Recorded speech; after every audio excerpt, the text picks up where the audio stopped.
All right, welcome back, everybody. Boyle and Roger here for the episode 8 Masters of the Air recap. Boyle, how are you? I'm doing fantastic. Thanks for having me, Roger.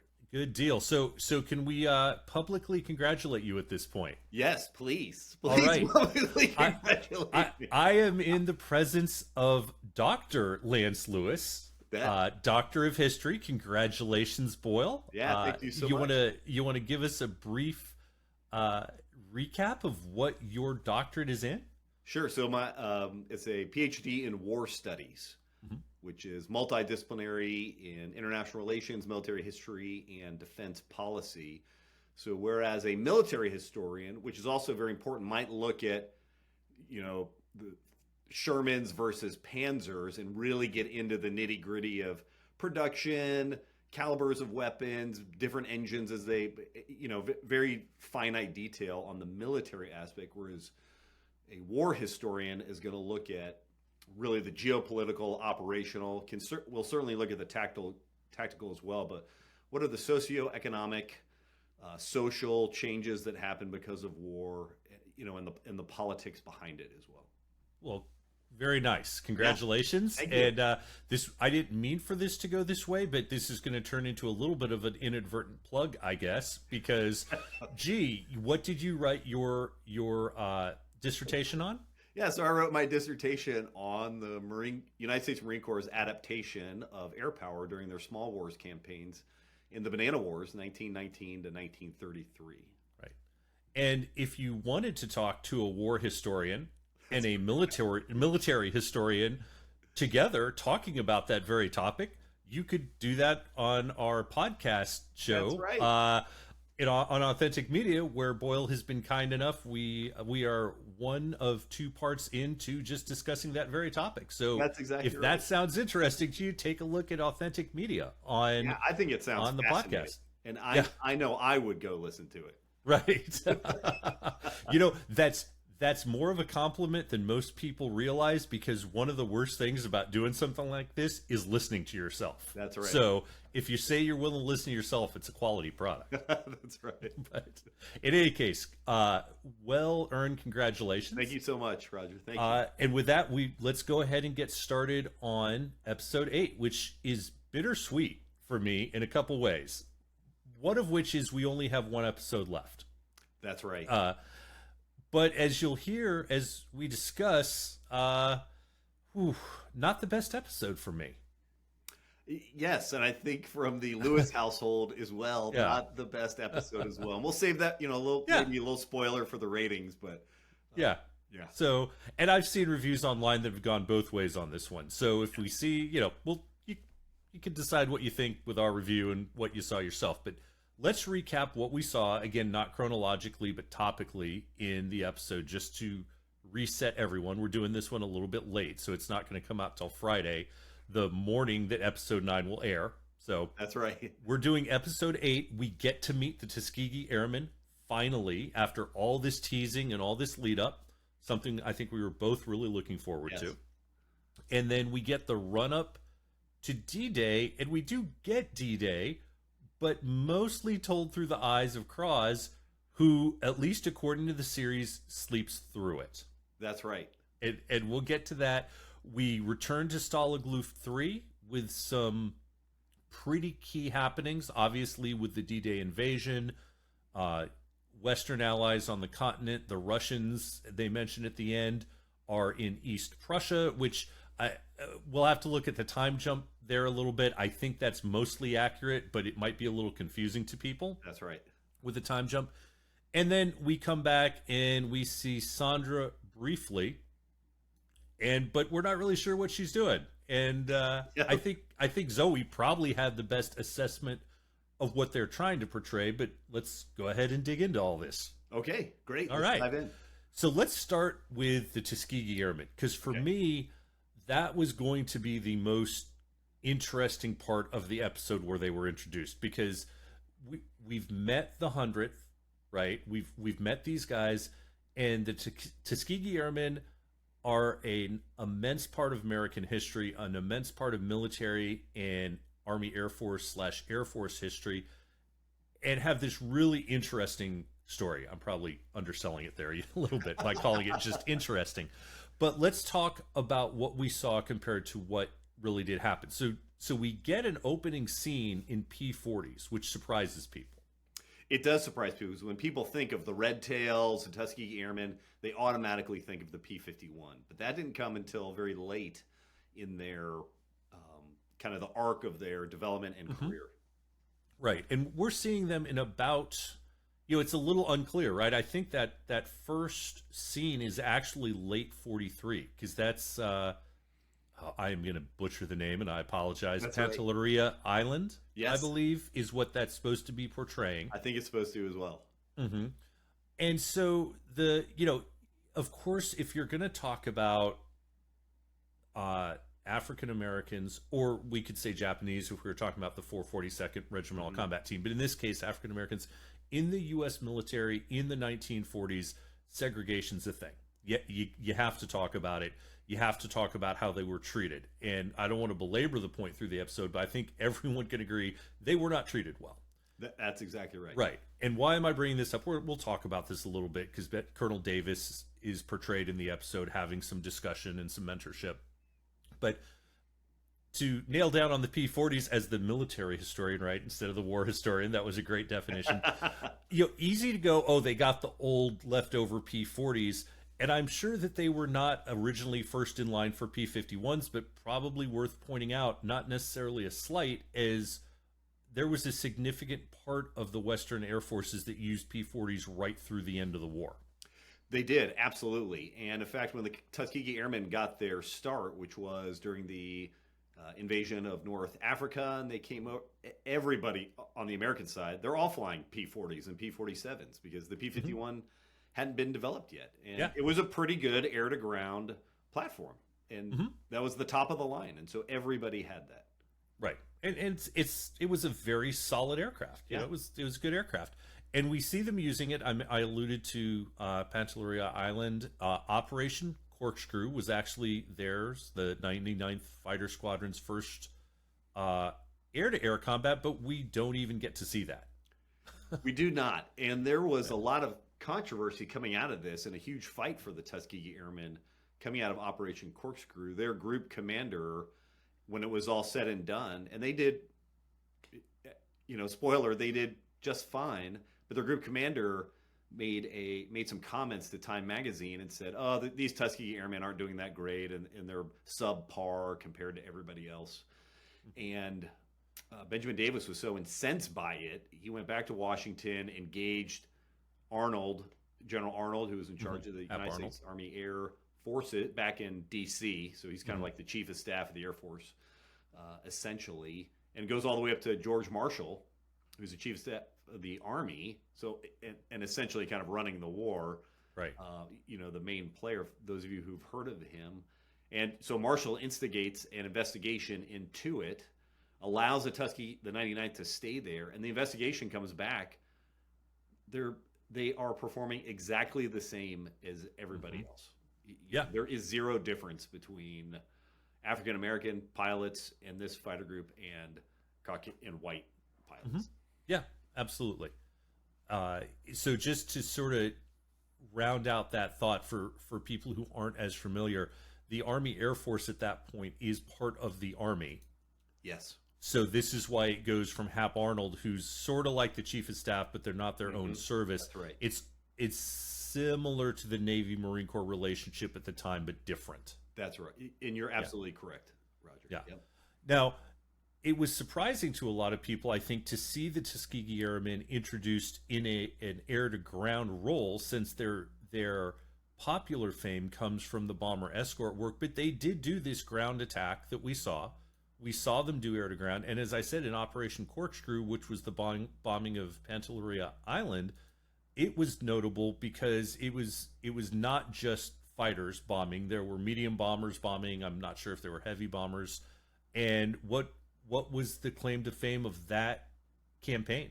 Are you aware? Do you know the claim to fame there? The reason they did it, was to set up for Husky, so kind of a staging area going into Sicily. So Operation Husky, the invasion of Sicily in July of 43 and successful with it. But beyond that, no, I don't know the claim to fame. So yeah, I had to sort of dig, and because I saw a little note, and then I started pulling the string a little more. Apparently, this entire string of aerial campaigns, several days over Pantelleria, was the first time in history that an entire garrison just surrendered. They're like, there was an invasion plan, and when the invasion force came ashore, basically the Italians and I think some Germans there just surrendered. They're like, we're already done. Like, that was too much. Right? We're just done. Duhay was right. Yeah, that's right. The bombers got through. So, it worked. Yeah, it worked. But as we said, that's not what the Red Tails, the Tuskegee Airmen, are popularly known for. They're known for their bomber escort. And we could talk in our opinions later, but the fact of the matter is we don't see any of that in this episode. But there was a very, very nice allusion, not illusion, but allusion, alluding to something, at least I thought so, that the man playing Colonel Davis made a comment about, we are losing fewer bombers that we escort, but that's still not enough, right? Like, That's right. we shouldn't be losing any bombers. The reason that was really important to me is, and again, we're trying not to get into the politics of this, but it's impossible not to. The Tuskegee Airmen have a popular record of being thought of as never having lost a bomber they escorted. And that's not true, right? Yeah. Mm-hmm. But they did have at least as good, if not a better record than almost every other squadron in the 15th Air Force. So I liked the fact that they put this in there, right? They didn't make a big deal out of it, but they showed Colonel Davis, which I think is really important. I'll say why in a minute, based on the way I've read the history. I think it's really important they had him doing that, because a lot of people have criticized the Tuskegee Airmen and Colonel Davis for, in their minds, perpetuating this myth that they lost no bombers. And at least as I've read the history, Colonel Davis was at a public event sometime at the end of or shortly after the war, and was introduced as the leader of the Tuskegee Airmen, who never lost a bomber that they were escorting. And now he's in the position of, like, contradicting the host of the event, or just sort of not saying anything and going forward. And as you and I both know, when you're in uniform and representing your service, suddenly it's like, I don't want to make this guy look bad, and I don't want to say this, and from there it just sort of grew. It did. So I have never seen a single document or a single statement from a Tuskegee Airman that ever made that claim. It's all been built up around them. You're exactly right. You're exactly right, Roger. And with that scene as well, I think it not only did it show, the character of Benjamin Davis. I know you're going to talk about him more in a second. What I liked about that scene was it gives kind of another viewpoint of the fighter pilots, that they realize, hey, our bomber losses are going down, but that, we really need to do better. It's kind of that we're there to protect them, and there's different techniques and tactics we can use. And then I also liked the conversation he was having, and it wasn't really explained what, either that was his air exec or another squadron commander, but a subordinate but a senior enough leader who could talk to him, allow Davis as the commander to kind of vent, and then having that sounding board who could kind of keep him on track, and let the CO, let the commander vent, but as the exec to be able to go, yep, yes sir, got it, loud and clear, but here's what we need to do, and kind of get him back on track. Yeah, and so that is one aspect of this episode that I feel was very well written, because the CO is supposed to be the unflappable guy in any organization, right? Usually, CO XO relationship, or in Air Force units it would be the CO and then the air operations officer. That's right. Think the XO is the disciplinarian. He's the one holding everyone's toes to the fire. In fact, there's a little Navy apocryphal story called The Damn Exec. I don't know if you've ever heard it. I won't go through it here, but it's like something that's taught to all junior naval officers about the damned exec, but it's really the executive officer enforcing the will and standards of the CO because the CO needs to be this figure that everyone's willing to follow, which means the CO can only vent to about 2 people, right? Right. And it's if he's not married and we're not in modern days where you can call home, right? He can vent to his executive officer or his senior enlisted guy, and that's about it. And that's it. Yeah, That is correct. so I thought that was a really nice part to bring out in this episode. But we do then move on. We don't get to see the Red Tails escorting anyone. I'll mention that when we talk about how I felt about the episode. But Lieutenants Daniels, Macon, and Jefferson did get shot down, not on the same mission like we saw there. And they really did end up in Stalag Luft 3. And why don't you sort of take it from there as to fleshing out what we saw in the episode and then more of what did happen? Yeah, so it's described, very quick, like a lot of the bombing missions that we've seen in previous episodes. And it's so fast, you kind of lose a little bit of perspective of what's happening in the larger war. So this was Operation Dragoon, which was going to be the invasion of southern France. And so this is now August of 44. And back in June of 44, we've had Operation Overlord, the invasion, the cross-channel invasion into Normandy. And so now it's a couple months later. And the idea here was, okay, they're going to come up through the southern part of France and be able to draw off German troops and material and men and resources to relieve the pressure on the breakout has just happened in Operation Cobra for spoilers. We come ashore in Normandy. Right. We get hung up for about 45 days or so. And then finally there's a concerted effort, deliberate effort to break out of Normandy, with the Germans kind of pen up the Allied forces there for a little while. So the thought was, hey, we'll do this one operation in the southern part of France. We'll draw German forces down there and relieve the pressure and allow them to break it, and then be able to start running out to the west and towards liberate the rest of France and then head into Germany, was the thought. And the Tuskegee Airmen are given, like the other fighter escorts, were given the mission of, we're going to soften up some of the defenses just prior to this campaign happening. I think we'll talk here when we get to Rosie's recollections of it, about how well the campaign has gone against the Luftwaffe fighters. But spoiler alert, it's gone great. And they don't need to focus on that now. What they need to do is soften up the shore-based defenses and the radar so that the Germans don't have indication they're coming. And that's what they're tasked to do. But as we saw, it's really at the extreme end of their range, even with the drop tanks that they have. And there's a sequence about that. And it just shows how dangerous any kind of combat flying in the Second World War was, especially if you're going to go head-to-head with a AAA piece, or several AAA pieces down low, where they can track you a lot easier. They don't have to pull as much lead.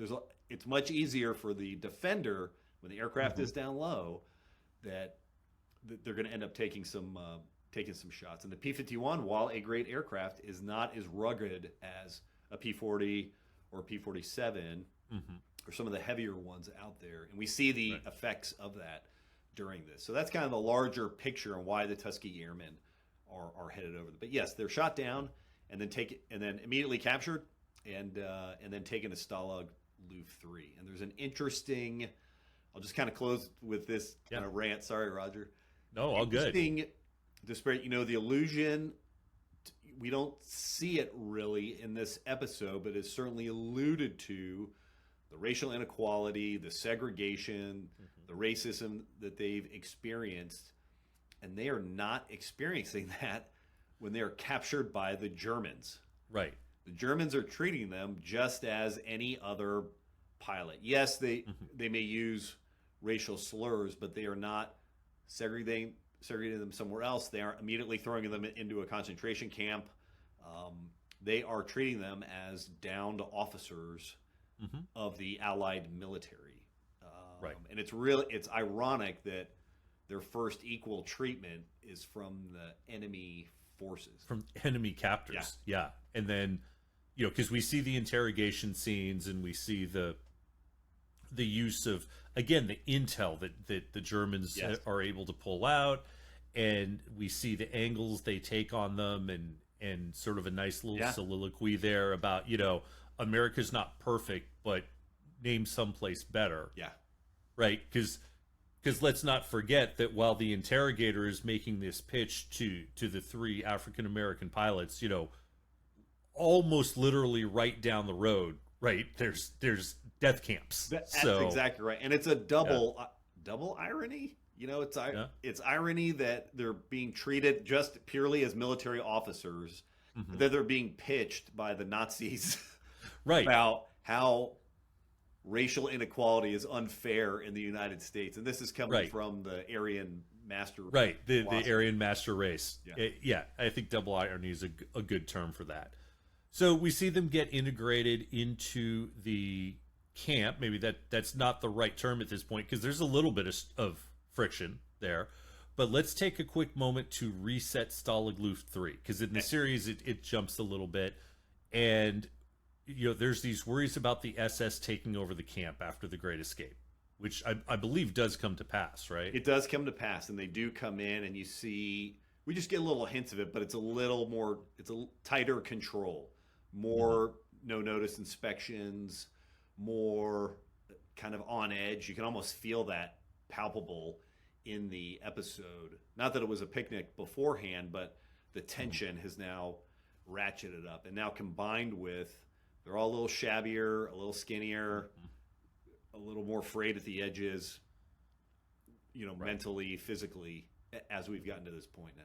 Right. And up till this point, we've heard discussion of, well, we got to escape because I'm going stir crazy, or, not a lot of it's our duty to escape. I think that was very variable at that point, right? There was a lot of lessons learned from Vietnam, from World War II and Vietnam and Korea about how you're supposed to act as a prisoner of war with regards to your country. But my point being, it was, I can't do this for another who knows how many years. I can't stick here in this.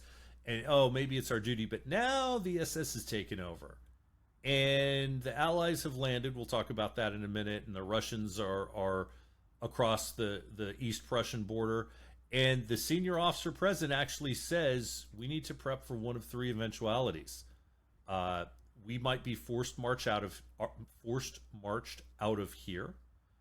We may have to make a choice to openly revolt against our captors, or they may just take us out and execute all of us. Yeah, which was not a real concern under the Luftwaffe.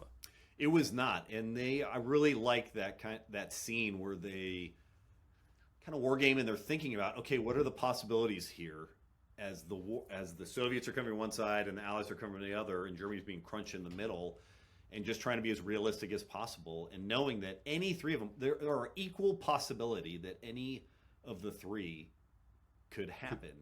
But as you said, Roger, and they said in the episode, we've got to prepare for all three of these eventualities simultaneously. Right.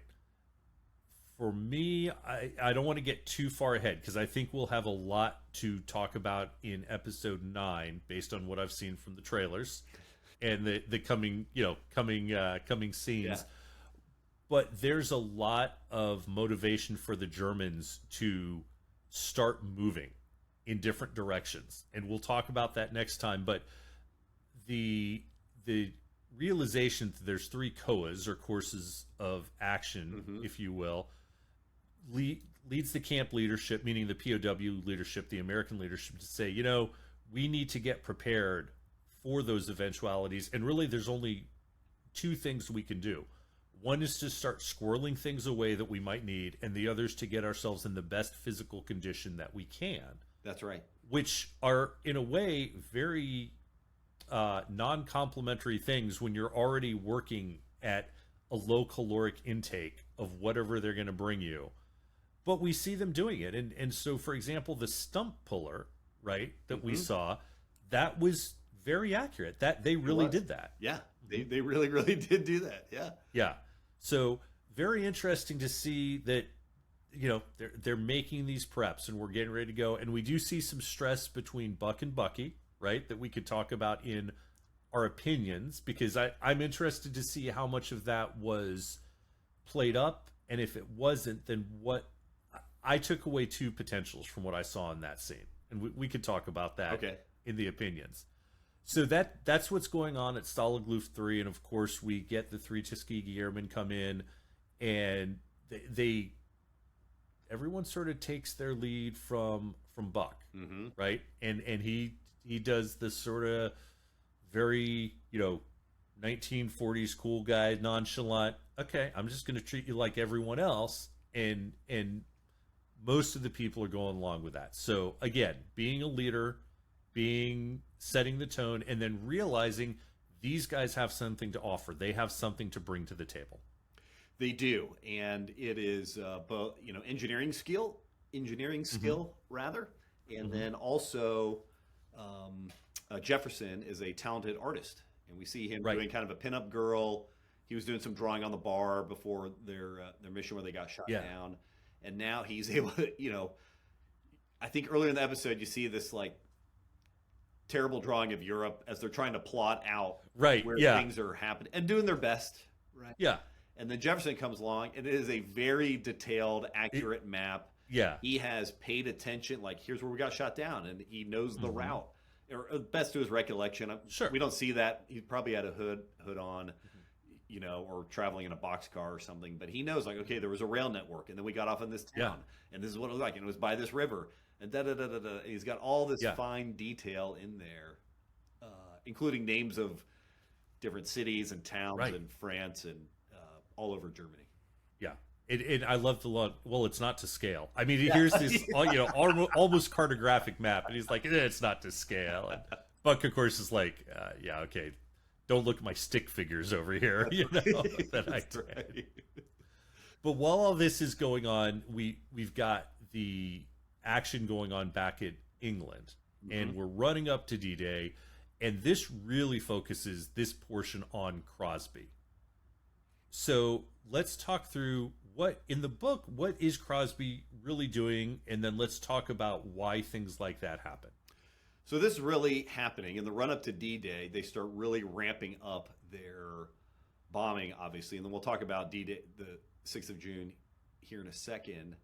But in a big picture, they've been doing what we would term strategic bombing. They've been going after resources. They're trying to knock down the Luftwaffe. They're going after manufacturing plants, ball bearings, everybody's favorite target, a little bit of synthetic oil, which will probably come up more in the last episode, I think, because that became a big focus, was choking that off from the Germans. But then in April, General Eisenhower takes total control of all air forces, and now he's directing where the targets are going to be, and it is all about securing or destroying the lines of communication between Western France and any resource reinforcement that the Germans would want to throw that way once the Allies come ashore.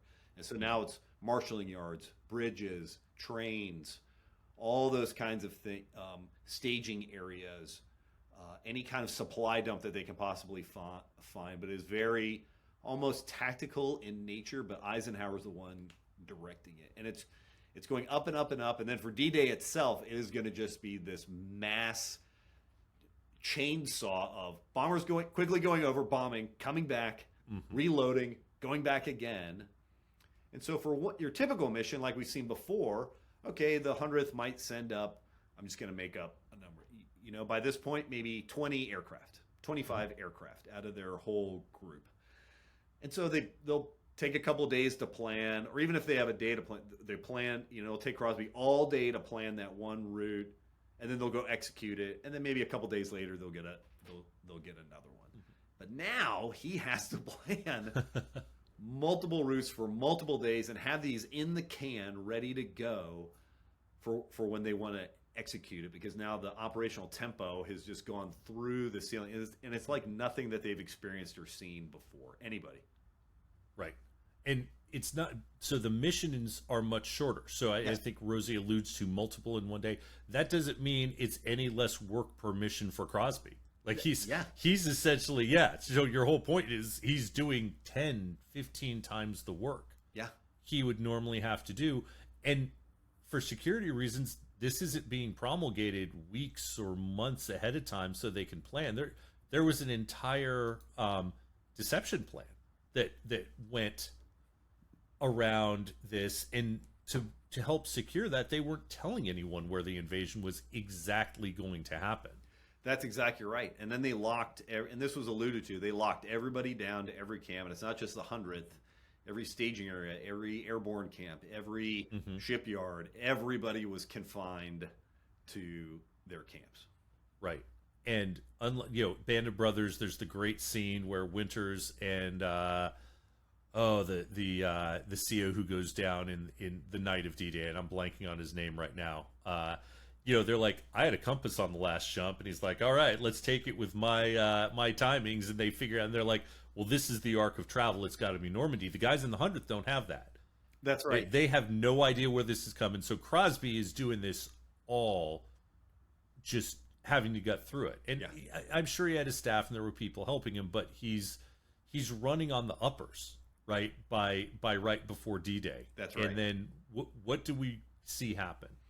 The body can only take so much. And, you can gut through, 24 hours probably. You start going beyond that, and then it's as if you're, drinking straight hard liquor at that point. I mean, your mental capacity, it'll go in waves. You might have a couple minutes of total clarity, and you think, great, I'm doing great.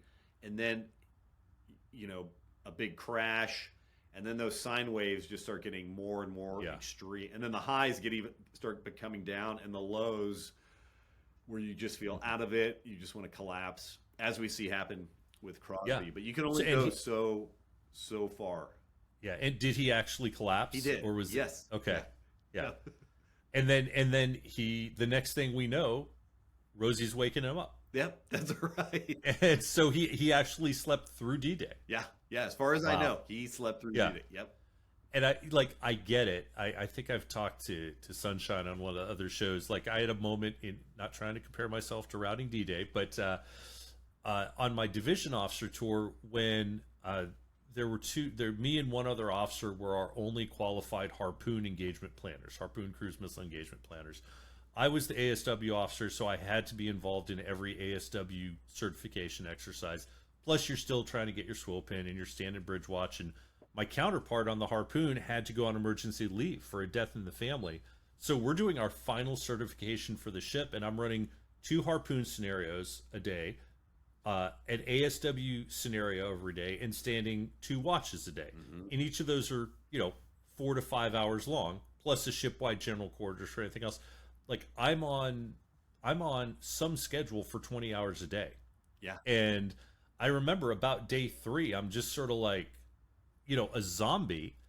And I walked into Sonar Control, like I said, as the ASW officer, and I'm at that point where I'm so tired, I'm not tired. You know what I'm talking about? Like, I'm just going on autopilot, like I saw Crosby.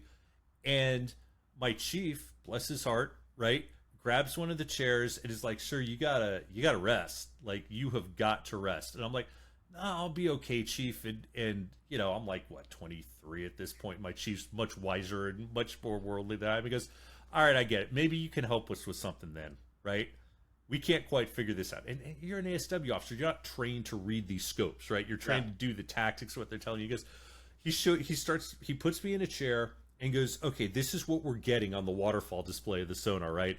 And I start trying to track this, and I'm out. I'm just gone. And he just puts a blanket over me and sort of puts the chair in the corner and calls the senior watch officer, who's the senior, not COXO on the ship, and is like, Hanson Chafian is down hard. Senior watch officer gets someone to take my next watch, and I wake up 12 hours later, right? Sort of like in a panic, like, I've missed watch. And chief's like, you're fine, sir. It's all good. Yep. So I get it. And that's what, Crosby is like, what happened? I'm ready to go. And there's Rosie sitting there like, I already flew. How many missions was it? He did 3 in, he had done 3, but the 100th did 3 on 6 June. Mm-hmm. Yeah. Mm-hmm. And they did say that, you did great, Rosie. There were no fighters. Your routes were great. And that's a little bit of artistic license, right? Because at this point, there are no fighters from the Luftwaffe coming up for the most part. That's right. That's exactly right. And it was really, the beginning of May, and I can't remember the mission that happened, and there were no fighters that came up, and that's right. when they knew, like Spots and Doolittle knew, like, okay, we've done it. Air supremacy, even if they weren't using the term at the time, has been achieved. That's right. But with all that, you know, the 100th wasn't even truly in an attack role, right? You talked about the hitting the communication lines, the rail network. You know, famously, Hitler denies Rommel's request to have the Panzer divisions up tight to the beaches. They have to be back behind, and then no one wants to wake Hitler up in the hours of darkness when they actually could have moved the Panzer divisions up. But the bombers in general are trying to just paralyze the German defenses, but that's not even what the 100th is doing on D-Day, is it? Well, they did some bombing missions, and then what were the other specifics that they did? What? So they were diversionary attacks, right? That's right. Yeah, they were up at the Pas de Calais. Pas de Calais, which is where the German high command thought the invasion was going to come. You know, it's the closest point across. It's a great port, and that's where all the deception was pointing them towards. Right. Yeah. It just made sense. So you know, not really, Crosby had to do all that routing. It had to be done, but in all fairness, it wasn't his brilliant routing that kept the 100th safe. It was the fact that all that blood, all that loss that we've seen for 7 episodes had broken the back of the Luftwaffe. That's right. And it allowed air supremacy for the invasion. And we'll see. Maybe there's a couple things I think we will talk about. We'll save for the episode 9 debrief if it's mentioned, or you and I have talked about doing a wrap-up episode when everything's done about the air campaign. So Operation Cobra that you alluded to a little bit earlier, also some fascinating heavy bomber work. There are, and there were some controversies with it, with how they were employed, and those same controversies were also brought out during the invasion, and that's where, you know, there's a big tension between folks who want the effect of air power but don't know how to employ it and then dictate the tactics, those who aren't the experts in that type of air power. Right. Yeah, exactly. And it happens up to this day. People who say, this is what I want, well, you better tell the guy who uses it what you want and take his input. That's exactly right. And then hopefully there's a dialogue, you know, for the invasion of Iraq. I was flying out of Kuwait with my squadron, and I went up to do planning with the Force Recon Marines, and they were going to do, you know, on paper it was, hey, they're going to be the first ones going. They're going to take this one prominent feature called Safwan Hill, and we were going to do preparatory bombing for them. And the ground command, you know, the colonel said, hey, do you think we could get joint direct attack munitions? And what I think I'd like this attack axis. And I said to him, I was the pilot training officer, and I said, sir, you just tell me what you want and at what time, and then we'll deliver it. And he's like, really? I'm like, yes, sir. That's why we're here. And he's like, okay, I'm like, so just you let me worry about the tactics and all that stuff. What do you want? And he drew out what he wanted. I'm like, okay, great. We can make it happen. Yeah. That's how it's supposed to work. That's how it's supposed to work. That's exactly right. And he was sometimes it doesn't. Enough to go, okay, great. I trust you. You're the expert in that, and to provide me the support. You know, nice. And that's a nice little bit of a segue to say the show isn't doing it, but we should give a head nod to the 9th Air Force, right? Yes, the 9th. We've talked about the 8th, the 15th, but who's the 9th Air Force? So the 9th Air Force was the kind of direct attack Air Force and kind of support Air Force, and they're growing massively. They begin in North Africa, and then they get transferred over to England in the run-up to D-Day. And by the time D-Day happens, they are bigger than the 8th Air Force. They have 5,000 plus aircraft in the 9th Air Force, and it's made up of attack aircraft we haven't even spoken about at this point. A-20s and B-26s, which were kind of 2-engine medium bombers. They have B-24s, P-47s, P-38s for specifically just for ground attack. And then the Ninth Air Force are the ones who also had all the C-47s. So what's that? That's the airborne airplane. Air Transport Command, right? The paradrop, the supplies. Band of Brothers, the airplane that they're getting in, and like Geronimo and jumping out, that's a C-47. Right. Plus, those C-47s are also pulling behind them Waco gliders. So there was a huge glider contingent. Both the U.S. and the RAF had this as well. So the C-47 would have airborne troops and would be pulling a glider full of more soldiers. And then, boom, they would cut the line, and then the glider would land gently. You know, that was gently. That was the theory. And it would come to a halt, and they would all hop out, and the pilots. And I'm going to air quote again. The pilots were only trained in how to kind of steer the thing, how to take it off being towed, how to kind of steer it, and then how to land. You know, that was their no instrument training, none of that stuff. Just how to land this glider, and they were soldiers. And they would hop out and pick up their weapons and fight. Yeah, get after. And then they would just leave. You know, the glider was disposable. Totally disposable. It was just wood and wood, you know, the Brits, the horses were all wood. I think the Wacos were light tube and canvas. That's right. Little recommendation for a couple of other shows. Of course, everyone's aware of Saving Private Ryan, In a Bridge Too Far.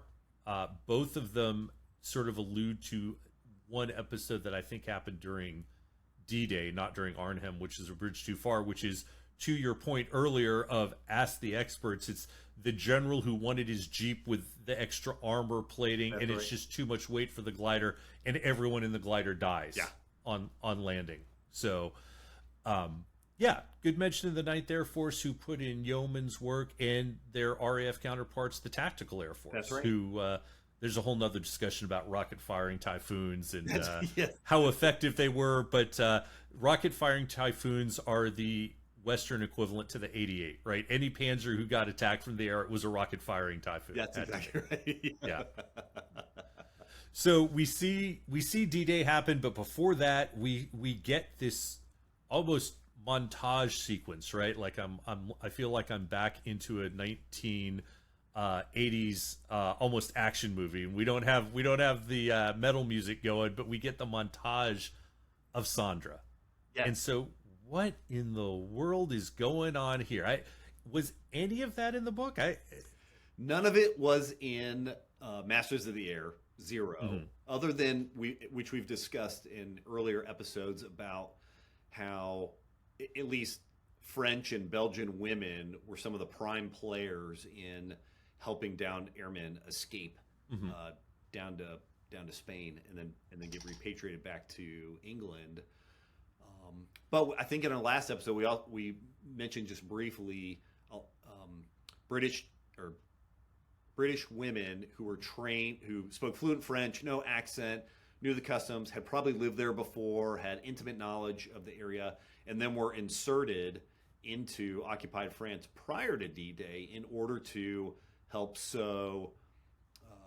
help kind of marshal the resistance forces, let them know that it's coming. They would bring resources with them, you know, weapons, medical, things like that, communication equipment, updated maps, in order to kind of prep the resistance to, you know, kind of make it a total war in the rear area of where the Germans were to disrupt any kind of resupply or moving resources around on the part of the Wehrmacht. Right. So we see her doing that. It's plausible that she's working for Special Operations Executive, right? The SOE, that's the British equivalent to the OSS, which is the forerunner to the American CIA. But we just don't know. Yeah. And, you know, it has no basis in any of the documentation. So we can talk about what that means here in our thoughts in a little bit. That's right. But we see, in addition to that, now Crosby's getting his R&R. He's going to get to go home to New York for a month, which is a big deal when you think about just how long it's probably going to take to cross the Atlantic. Hopefully he's going to get a flight, right? Hopefully they're not putting him on a troop ship to do that, which even then is going to take 7 or 8 days. But you know how that is, right? You get this much leave, and oh, by the way, you know, a third of it's taken up by your transit time. That's always great on deployment. But he wants to see Sandra, and he can't find her, and he can't find her. We do find out she's been promoted. She's no longer a subaltern. Yes. Which, again, we don't know if that's true or not, because we don't really know what she did. And then there's this really interesting, she's waiting for you up in the room, right? And of course, he's wrestling with these, oh, what am I going to do? I'm going to go back to my wife. None of this is based in what Crosby has ever written or said or anything. I think it's important to mention that. It is. Now, he did have a relationship with her. How far that relationship went is anybody's speculation. I know we mentioned another episode. You know, he wrote his book after his wife died. Right. And then, you know, Sandra or Landra in the book. That's right. Kind of goes away, and that's it. You know, he certainly admired her, enjoyed her company.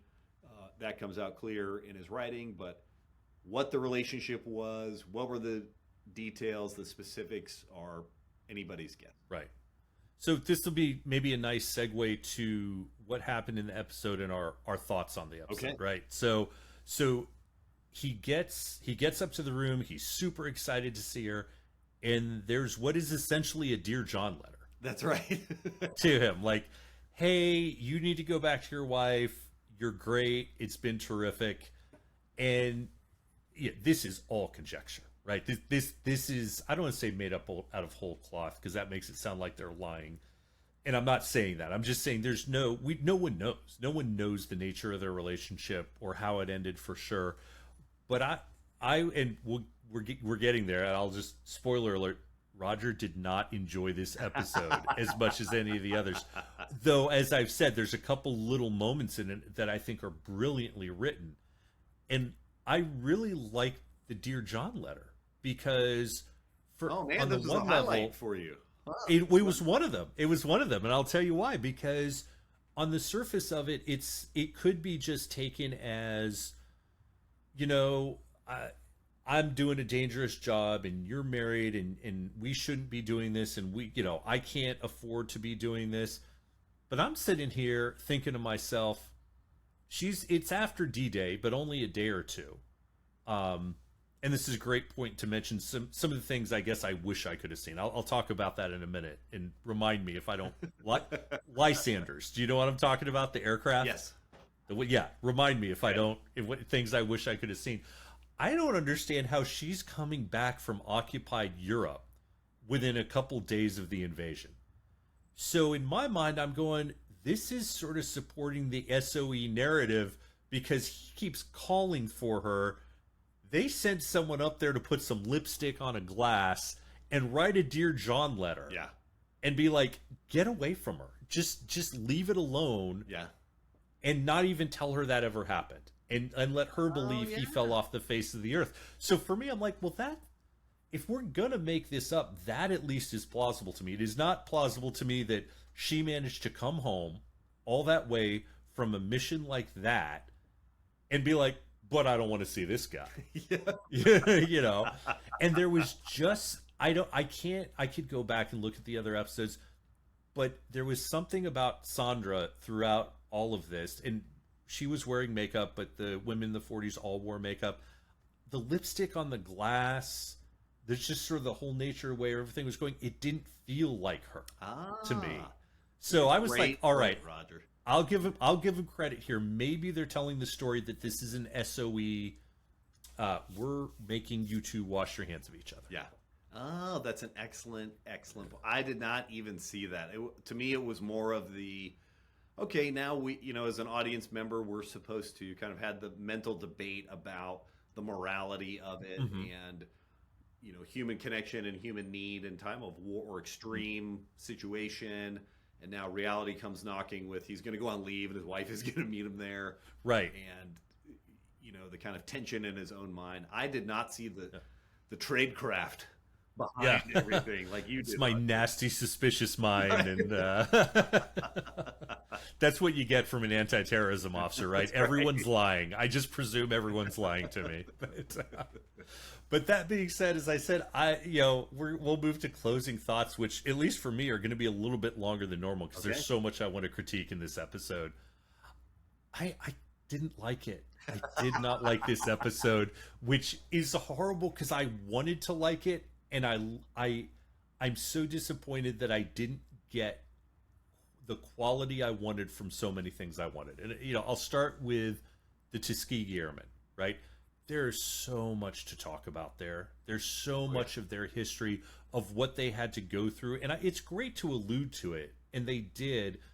But I don't know why they produced it the way they did. I would have rather, if I'm being honest, I would have rather not seen the Tuskegee Airmen and give us a feature film that is not Red Tails. Give us a feature film about them. Give us their own series. Do a series about fighters in Europe and make them a major part of it. Or at least give me 15 minutes of every episode, not shoehorning them in here in the next to last episode. And then give me some of their bomber escorting, right? That's what they're known for. I think it would have been really cool. And again, so great that you said that at the beginning of the episode, the war historian and the military historian, because I'm like, I want to see them flying their P-51Bs and hear about the controversy between a B and a D model Mustang, and the transition from the P-40s. I want to see that. It would have been an opportunity to at least get a little bit of the B-24 showcase, because so many of the bombers in the 15th were B-24s. So that was a big disappointment to me in the Tuskegee Airmen. And then because of that, I feel like everything else in this episode was rushed. I don't understand why Bucky was so truculent with Buck there at the beginning with the stump puller. At first I thought, are they putting on an act for the guards to distract for something? Are they showing how much this is wearing on Buck? I don't know. Yeah, I have no idea. It was not in Masters of the Air. At all. Yeah. So just a little more there. The Tuskegee Airmen, they deserved, in my humble opinion, much better screenwriting than they got. Because from the beginning of this show, it has been so almost unbelievably jingoistic, right? In the way these guys talk. But if you read the history, this is what people were thinking. This is what people were feeling. Again, I'm a big fan of that title card and the cutscenes, as we've said before, and we don't have these veterans, but I go back to Band of Brothers with the guy saying, and my apologies, I don't remember which one it was. It might have been Sergeant Lipton, but I'm not sure, saying, there were 3 guys in my town that were 4F, meaning they weren't physically qualified, and they killed themselves. It meant that much back then. And the writing was good enough that it's like, it feels hokey now, but it's authentic. And now we get things like, you'll pay for that. And come on. These guys did so much for a country that did so little for them. They deserve better in their script writing. Just my personal opinion. So what? Oh, Lysanders. Lysanders, yes. So, if no one's ever seen Westland, I think, right, Lysander, they're this really odd looking plane that the Brits used at the beginning of the war, and it was supposed to be what they called Army Cooperation, which in 1939 would have meant close air support, but these things are like awkward and slow and would have been dead meat. But what they realize is they're one of the first STOL aircraft in history, short takeoff and landing. So these are the planes, when they weren't parachuting SOE operatives and OSS operatives into Europe, they'd fly these things in the dead of night, completely blacked out, land in a little field somewhere, unload people, and load these guys on. Like, for all we know, this is how some of these pilots got out, right, that made it back. Would have loved to have seen a Lysander. Would have, if we're going to see Sandra, if we're going to see the Sandra on something montage, like this, right, let's see the insertion, linking up with the resistance. Then she's tired on the bus. The guy throws her papers back at her, and then she's linking up with the resistance forces. Give me a Lysander, give me a parachute jump, give me something there, right? And then it just, I guess, just how, like I said, everything felt so rushed. And I'll be very honest, I'm worried that they're not going to be able to tie up all these loose ends.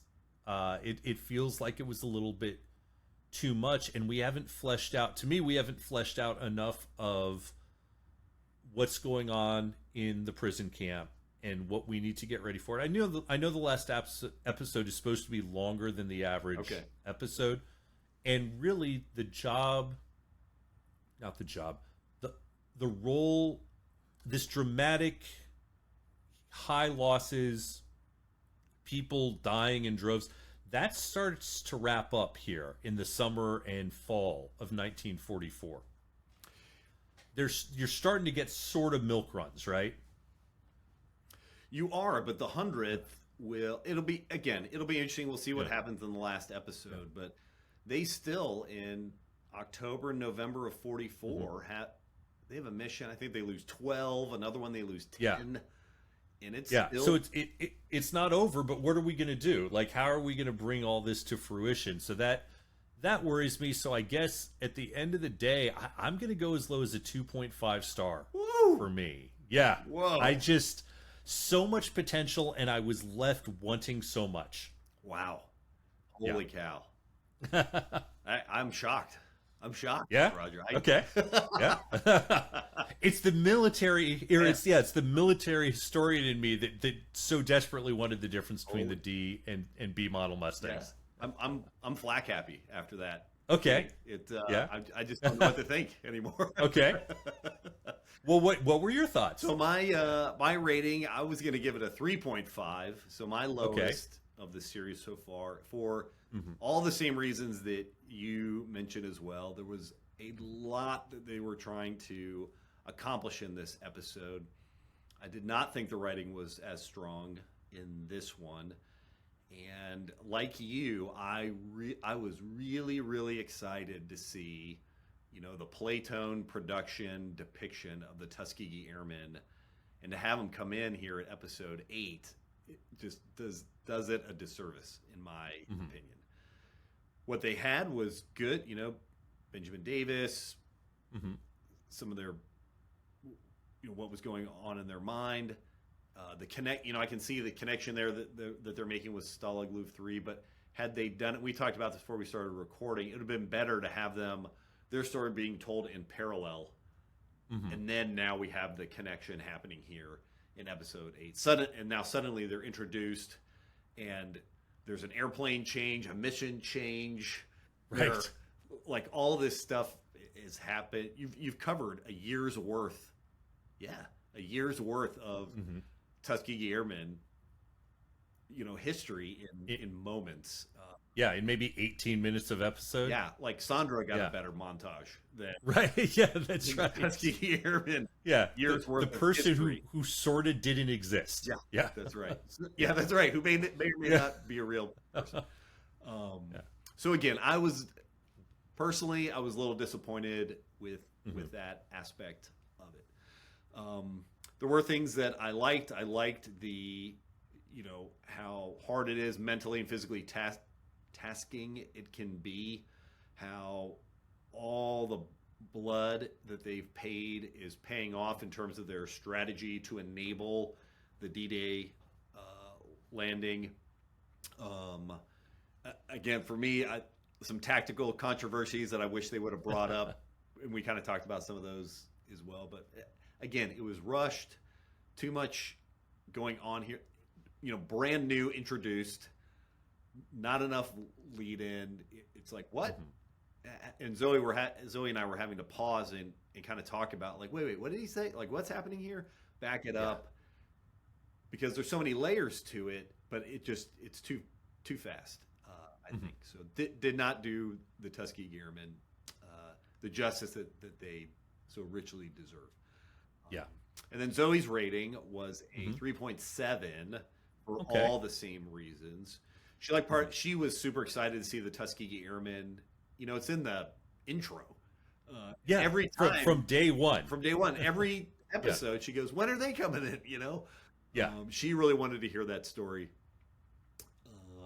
But she really liked how that they were treated equally in the camp. And although I know when they're walking into the camp, there's some comments that are shouted kind of in the background of some folks. I don't know if that happened. Everything I've read, every interview that I've seen from Tuskegee Airmen, from from African Americans to white Americans who were in those camps, that all of that, any racial tension, divide that was happening in the United States was gone in the camp, because you're reduced to survival. And they all figured out within nanoseconds that none of that nonsense matters. What matters is helping we're all Americans, and we need to help each other out. And there was this total equality within the camp. And I think they come around to it, but I don't think that got hit home enough. And maybe, I think they'll show it in the last episode with perhaps how the Tuskegee Airmen are received when they come back to the United States, which is a tragedy, right? And if they don't, we'll talk about it when we do this wrap up episode. I'll say, so I'm not changing my rating, but you make some good valid points, and for me, I think it's really interesting, because I know from other histories exactly what you said is absolutely true, that in the camps it was, we're all Americans, we're all in this together. I will hazard a guess that it might have been accurate that when the Tuskegee Airmen first got to the camp, that there was probably a little bit of that, because you've got all these guys from different parts of the country.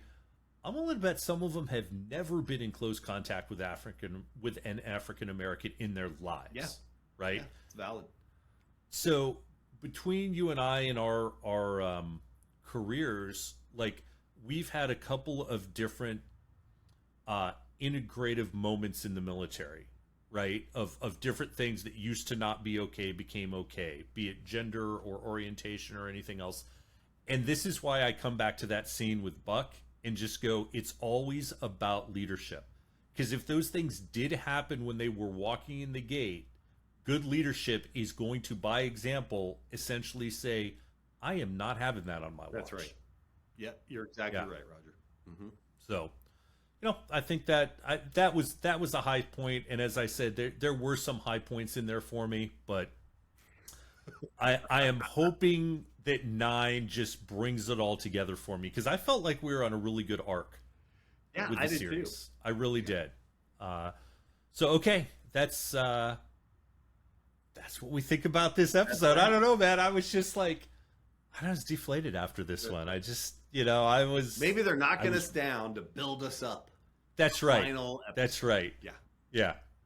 Dude, that sounds so much like a PowerPoint briefing you'd get maybe in the Pentagon, doesn't it?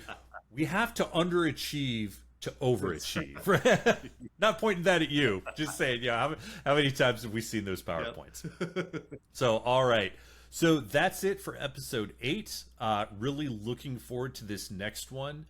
And there's so much story to tell, and we can talk about that then. We sort of said we'd talk about it tonight, but we'll save it for next episode of the wrap up. That's James Howard. Yes. I want to talk about that because I think that's pretty cool, and just looking forward to this next episode. But the bittersweet of we're not going to be doing this every week anymore. Yeah, it's very sad. Yeah. All right. Well, and again, I'll finish as we started with congratulations to Dr. Lewis. Thank you so much, sir. Thank you, enjoy the title. Well earned. Thanks, sir. Mate. Appreciate it. All right.